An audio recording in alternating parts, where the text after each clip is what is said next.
Good late night, fellow planeswalkers. This is your host, Battlecat, and hopefully I can slow things down a little bit and make a proper video this time. Even though, yet again, I'm sorry that it's on a crap phone and I don't have the computer system to where I can edit and do all this other cool stuff and put the cards up for y'all to see. But this is the best I got right now, and this is what I got to do. So.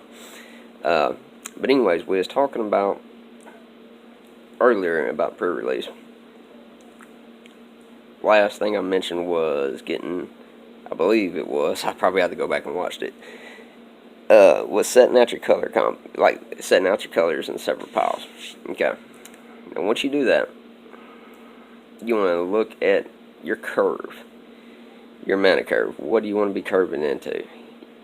Now, it gives you a little sheet that says, you know, you want to play 1 to 3 1-drops and 2 to 6, and yada, yada, yada. But that don't always work in a lot of formats. In this format in particular, like I said, I think it's going to be a grinding session. So you got to look for long game value. Some of them cards that cost like 6, 7, 8 mana can be working in the long run. So do not be afraid to put them into your starting off main deck. Especially in these sealed formats, this is not a constructed event. So you can play these type of cards that you normally couldn't during a constructed, standard, or modern event. And you'll get plenty of mana on the board by the time it's done. I mean, you'll be able to pretty much cast everything in your deck at some point. And, you know, if it goes down to all 40 cards, you'll be able to cast all 40 at some point. That's how these play out. And even if you get a bad, let's say you get your sealed box and it doesn't look that great, if you can't get the 2 colors that you want to do or anything like that to work together, experiment a little bit. I mean, you're getting your money's worth just by going to the pre-release. I think it's $25 plus tax down here, and you're getting 6 packs, a spin down, and 2 promos. A promo and then the mythic rare. So I mean, you're getting your money's worth out of it. So even if you lose your first 2 games or 2 matches, whatever, don't be sitting there getting all flustered and ticked off and everything like that. You got the money's worth out of it, but just go there to have fun, enjoy the game, enjoy being around and getting to see people that you probably normally don't get to see. And I touched on this before. You will run into people who cheat up there. You'll run into idiots up there. You'll run into D-bags up there. But just be gracious. Be professional. Just be yourself up there. I mean, I've been to plenty of tournaments to where somebody sits down across the table, and I was new to the shop. This is back when I was living in towards Birmingham. Sit down, and this guy was like the king kamikaze of the shop, and that was my first week sitting down, and I was playing, I believe at that time it was a gutter burn deck, and ended up smoking them. We got paired up first and ended up smoking them. He literally gets up, doesn't shake my hand, doesn't say anything, picks up his deck, and he's paid $5 to get into this event. He gets up, tells them that he's dropping, and walks out. I mean, if that's your mindset, then you really need to work on it, because it's about the fun about all this. You get to meet some people that are pretty dang cool. I mean, I've met some really cool folks going to different events and stuff like that, and that's why I like getting on here and talking to y'all. I'm getting to meet people who share the same passion and everything like that. And for me, I'm still kind of new, I guess you could say, because when I started, I said I started back at Theros, but Cons was already out too. So I mean, I have not been in the game that long, but I have progressed quite a bit and have been able to get into quite a few tournaments and do very well. And pre-releases are probably my favorite, as I said, because it levels the playing field. So when you get up there and you run into one of these people who are like that, and they act like that if you beat them, just don't pay them no mind. Just let them throw a little temper tantrum. You got one less person to worry about for the tournament. And just because you lose your first match too does not mean that you're not gonna. Because it's according to how many people show up. They got a top 16, they got a top 8, they got a top 4, and they got drawings for prizes. So I mean, you can, if you want to, sit and wait out the whole deal. It don't matter. I mean, you could literally lose all 4 rounds. Go 0-2, 0-2, 0-2, 0-2, and they do drawings at a certain point in time, different times. Sometimes it's the end of the deal. Sometimes it's the beginning. Sometimes it's in the middle. And you can get a play mat. You can get, they've done Ultra Pro sleeves. They've done even Dragon Shield sleeves and stuff like that. So don't get discouraged about that. If your deck's not running particularly well. So, and another thing is, do not be afraid. Your entire sealed box is your sideboard. Okay, you're not just limited to the 15 card sideboard you have in Modern and Standard. You have an entire sealed box for your sideboard. So if you lose your first game and you're going into game 2, don't be afraid to reach inside that box and start just swapping out some stuff, okay? I mean, if you gotta play around that person's style. I mean, if you build your deck as an aggro deck and you're going against, let's say, a deck that's based on just ramping up and getting into big creatures real quick. Well, you learned that first game, you lost. Just reach inside your sealed box and pull out some of the cards that you did not think you might need, like some that says, I think Sarkhan's Rage deals 5 damage to target creature. I mean, for 2 mana, I believe, or yeah, I think that's the one that's 2 mana. I don't know, but it's cool artwork. You got to check it out. It's awesome artwork. He's just like sticking out his hands and shooting fire out of his dragon's hands is awesome. And dealing that 5 damage to a target creature and stuff like that wasn't normally in your main deck. Don't be afraid to sideboard. I see a lot of people doing that, and I'm even guilty of doing that myself too. Is I build my deck, and I know this the way it's supposed to run, and it doesn't run that way that first go around. And instead of sideboarding, I just say, well, okay, it'll run route this next go around.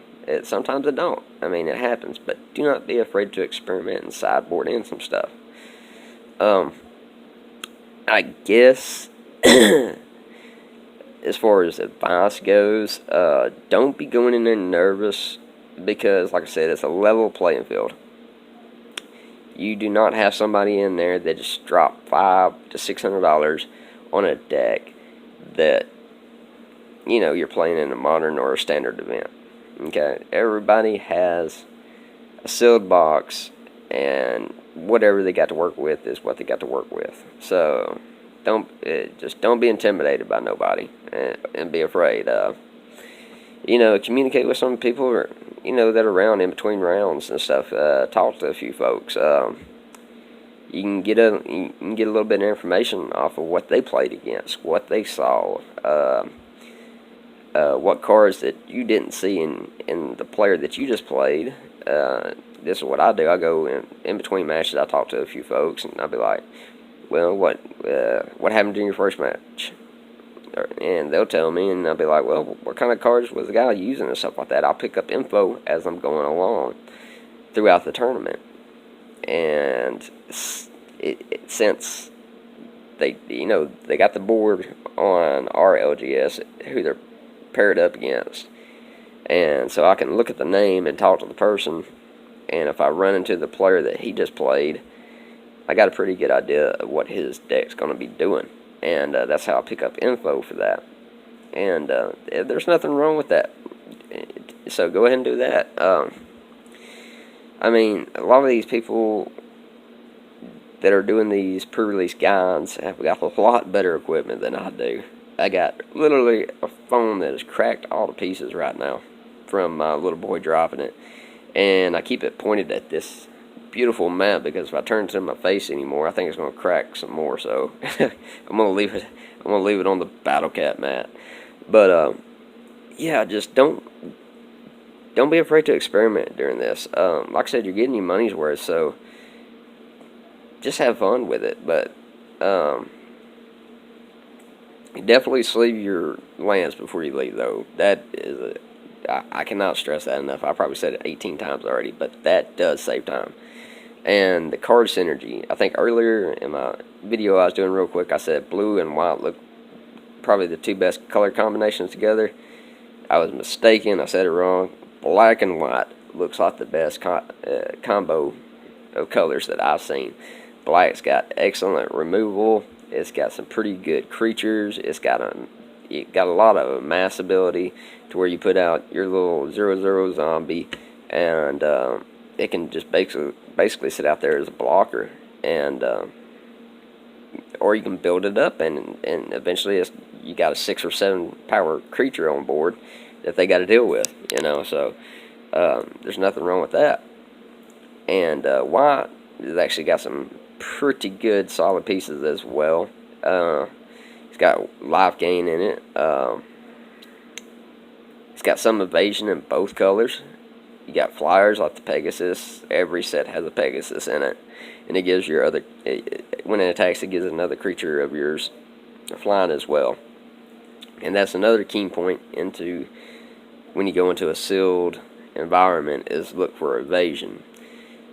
Look for flying, death touch, unblockable, just stuff like that to evade and get around it to get to your opponent. Yes, you can have the few bombs in there, like, you know, the Palaka Worm, the big old Palaka Worm. When M19 was going on, that was a big bomb. I mean, you drop it in there, and you gain 7 life, and then you got a big old creature that you got to sit there and deal with. So just set it up to where, like I said, if you're playing black-white, which I would love to run black-white, but I'm not afraid to go. I hate playing blue. I mentioned this before. I really don't like blue, but you put it in the right color combination, sometimes I do enjoy it. Just like that blue-red Wizards deck, I love playing it. And even, I think it's, Merfolk. I love playing Merfolk. Merfolk is blue-green, and it's hilariously fun to play with. And but in sealed events, I normally try not to gravitate towards blue, but if I have to, I will. And it does have evasion. It's got flyers. It's got, you know, the vanilla, what you expect of blue, countering stuff, drawing, and everything like that. So just think about when you're looking at after you set out your cards and you look them over. You look at I think there's one guy. It's like a 5-drop, and so 1/5 with lifelink, and normally that wouldn't look too great. But as a 4-drop, and you stay on curve, you get to your 4th turn, you drop him out, you got a big body on board that can just sit there and chunk block smaller dudes, and you're gaining life as you're doing it. So don't be afraid to throw them, throw something like that in there as well. Don't get discouraged after your first loss. Like I said, you can go 0-2 in your first round and win out and still make it into the top 16, making the top 8. You know, you never knew how these events are going to play out, and more people are going to drop as soon as they start losing. okay? Because as soon as they start losing, they'll be dropping like flies. And some people get buys with it and everything like that because there's so many people dropping at these midnight pre-releases, because people don't want to sit there until 7, 8 o'clock in the morning playing it out. So keep your head up, just truck on through it, and experience. Just enjoy the experience of it. If you haven't been to a pre-release, it's completely different than standard and modern, popper, and all this other stuff. It's pretty fun. I really do enjoy these pre-releases, and you get to play with new cards that have never, you've never got to get your hands on before, and that's exciting in itself, and I pretty much covered everything that I can cover, I believe, without having the technology just to throw up cards on board and show you what not to play and what to, what's the best cards you want to get out of the set. I mean, I could take the time and write them down, but I don't want to make an hour-long video of me just yammering and y'all staring at a playmat. It looks a lot better when the cards are up on screen as I'm talking and everything like that. But the more people we get on board, getting into the Battle Cat clan, it will up our game up a little bit. But I will be taking this into the pre-release, and hopefully, as long as I ain't smushed in too much, I'm gonna try to set up my camera to where you can see at least one or two of my matches. And at least get an idea of what some of these cards are doing and stuff. So, and I'll take you to the scoreboard every time and let you know how we're sitting and what place we're sitting at, what I need to do in my next match to get to where I need to be and all that stuff. So, until then, I'll be dropping out another video tomorrow, and actually I'll do 2 videos tomorrow. One final one on the pre-release, and also probably do another deck tech video or anything else. But if you're new to the channel, sub on in, hit that bell, get notified every time I throw up a video. Don't forget that I extended the giveaway to Friday right before pre-release, so get in on that. We got 13 more subs, and you're qualified for that first little giveaway.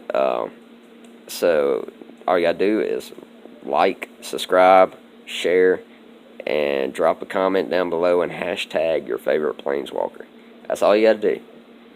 And until then, guys, Battle Cat is out, and may you draw well, and I will see y'all soon.